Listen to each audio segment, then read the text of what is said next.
নৈহাটির লালবাবা আশ্রমে তন্ত্র সাধক লালবাবার মূর্তি স্থাপন অনুষ্ঠানে অর্জুন সিং।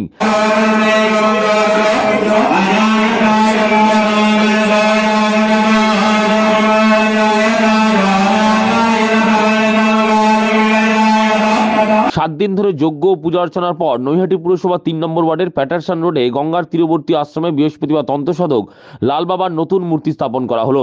ব্রহ্মচারী হঠযোগী শ্রী শ্রী লালবাবার প্রাণ প্রতিষ্ঠা অনুষ্ঠানে হাজির ছিলেন ব্যারাকপুরের সাংসদ অর্জুন সিং। লাল বাবা আশ্রম এখানে বহু জাগ্রত আছে, এখানে বরাবরই পুজো হয়, যজ্ঞ হয়, মানুষের শান্তির জন্য, মানুষ ভালোভাবে থাকুক। আমরাও বছরে একবার এখানে আসি, খুব ভালো লাগে এখানে আসলে। আজকে নতুনভাবে তার মূর্তি উন্মোচন হচ্ছে, খুব ভালো লাগে। কত বছরের প্রাচীন? অনেক পুরনো, আমরা অনেক পুরনো, অনেক ছোটবেলা থেকে জানি, অনেক।